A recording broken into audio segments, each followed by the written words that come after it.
All right, I'm recording. All right, so I just want to show Mathematica and the sort of equivalent that is Wolfram Cloud, and talk a little bit about them. What is different from the previous, most people have Excel on their computers and R was a free program. Mathematica is not, but there is something that you can get for free or use for free, the Wolfram Alpha. So if you're working in the lab, then you can click on the Wolfram Mathematica icon or find it in the menu, and then open, in this case, a new document. I don't have any other documents. And this thing's referred to as a notebook. I guess it wants me to save something. I'll call it intro. And it gets an NB, so I'll put that in explicitly for notebook. Oh, I hit open, sorry. I want to make a new one. Click on the new one. Now there's this little gray plus, and that's indicating to me where I can start typing.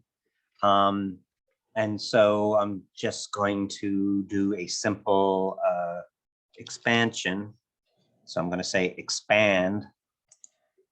And that is like a key word in Mathematica, and it's case sensitive, so the E must be capitalized. And then that gets a square brackets. And then I'm going to figure out what it is I want to expand. And I'm going to expand H plus T, and I'm going to raise that caret to the 10th. So the one thing that is different from the things we've done before, we've played with Excel, we've played with R, and they can manipulate numbers and add numbers and multiply numbers.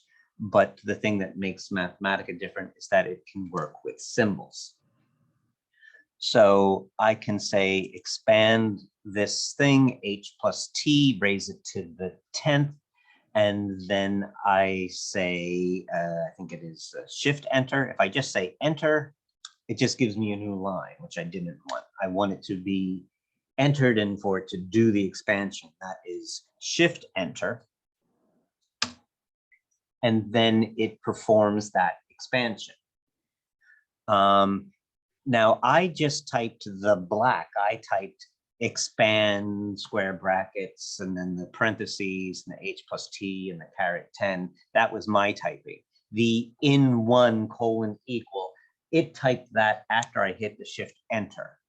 So if I show you some Mathematica and say, do what I did, then you would not type yourself the in1. That's something that's generated by Mathematica.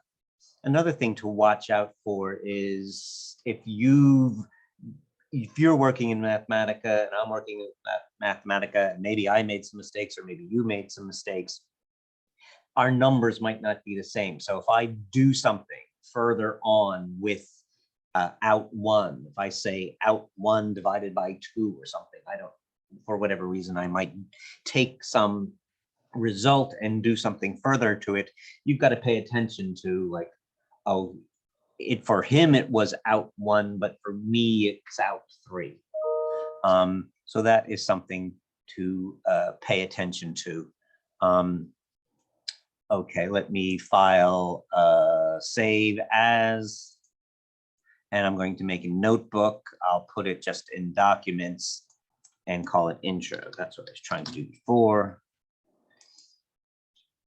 Okay, and I can, so it works with symbols. That's what makes it different and unique from the Excel and the R that we were working with previously. This can be interpreted as tossing a coin 10 times, and then the coefficients in front can be interpreted as how many times does that occur? So, or how many, in how many ways can that occur? So for all 10 to be heads, there's only one way for that to happen. For 9 of them to be heads and 1 of them to be tails, there's 10 ways for that to happen, and etc. But so there are nice sort of symbolic interpretive things that we can get out of Mathematica that we can't get out of the other packages that we've worked with in this course. So I could take some further expansion, and I need to spell expand the correct way, expand. And then I could take, as I was saying, I could take my out 1 and square that or something like that. Not to the 20th, that would be too much. So I can work with my results and sort of build up and do some algebra and do some more algebra and so on. And that is then again shift enter. Okay, so now I've flipped the coin 20 times. Okay, so that is sort of the game with Mathematica. The problem with Mathematica is that it is not free, but there is, so you can work on it in this class. It's installed in this room. There is a thing called the Wolfram Cloud. So let me open Wolfram Cloud.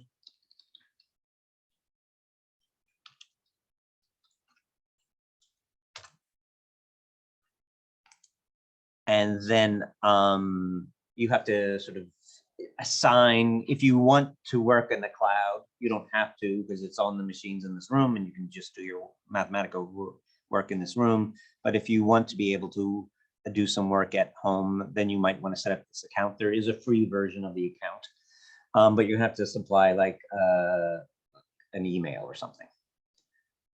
I already have one. I hope that I can get on.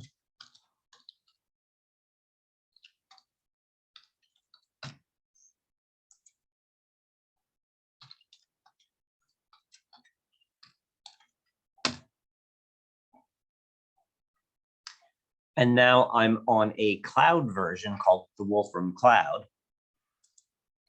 And I can make a new notebook here in the cloud and play pretty much the same game. Here is this plus with a little circle. That's where I start typing. I can say once again, expand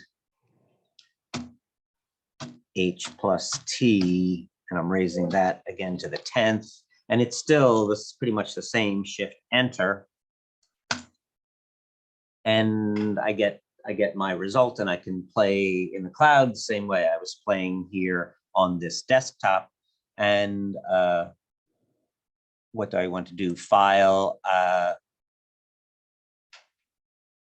can download this file. So right now this is in the cloud. It's given it some default name, or it's right now it's unnamed. I can name it. So I'll say intro cloud. And I can save this and keep it up in the cloud and work on it at another time in the cloud.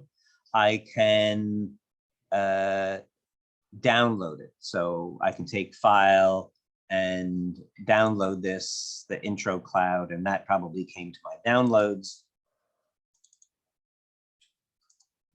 There's the intro cloud notebook now in my, and then I can open that in Mathematica. So once I bring it down out of the cloud and click on it, it will open it in Mathematica. So now here's my intro underscore cloud opened in Mathematica. All right, and so that is the two ways you can work for free, work in this room on the installation provided by the university, or you can work in the cloud. You can pull from the cloud down. If you want to take something and move it up from you're working on a computer which had Mathematica and you wanted to move it up to the cloud, that kind of ability, you need something more than the free account. So the free account gives you some space on the cloud, not unlimited space, but enough for this course. it will time things out. So like if you have something up on the cloud, if you have it up there for a year or something like that, it might be over, you know, they might take it away. So if you need more space, more more time to keep things on the cloud for a longer time, or if you want more space on the cloud, or if you want to be able to upload to the cloud as well as download from the cloud, then you might want the more expensive account. But the free version gets us through this course. So so there's no reason to purchase it. There was some math majors get it an account, an activation number for free, and maybe some Chem majors, I don't know. But most of us, I don't have an account. I work here or on the cloud. So that's what I wanted to show you, this new application, Mathematica, and its cloud equivalent, Wolfram Cloud. Okay, stop recording.